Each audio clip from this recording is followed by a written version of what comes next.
Дорогие друзья, приходит новый високосный год, год дракона.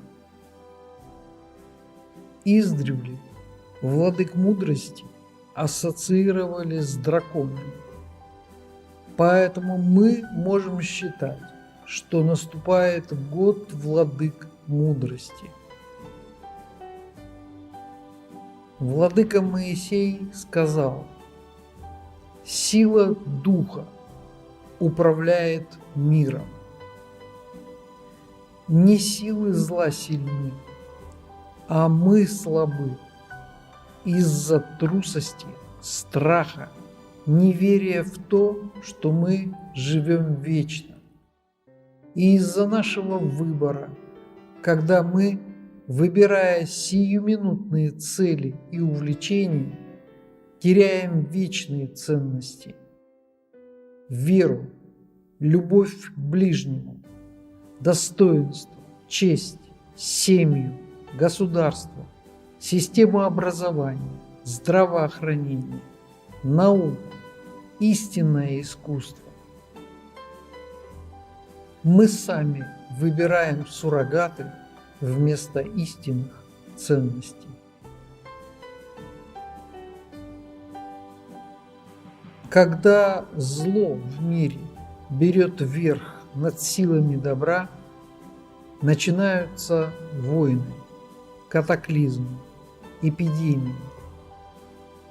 Зло берет верх, потому что мы позволяем ему это делать. Владыки много раз сравнивали светоносцев с воинами. Это не значит, что мы должны брать оружие и идти воевать. Это значит, что каждый из нас должен противостоять злу на своем месте. И не только молитвой, но и делами, поступками, словами и даже мотивом, с которым мы действуем. Ни в какой войне не может быть победителя. Война – это всегда поражение человечности, божественного начала в человеке. Пусть в следующем году в наших сердцах произрастет милосердие, сострадание, дружелюбие, любовь, радость, творчество и, конечно, сила духа.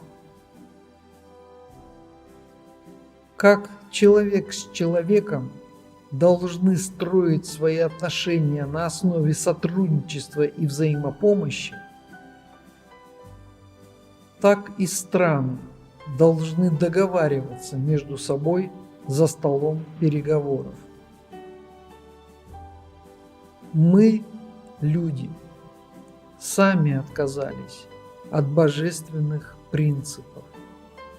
Мы отказались от Бога и получили общество рабов-потребителей.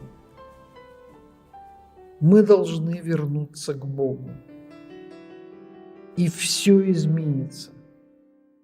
Все зависит от каждого светоносца в мире.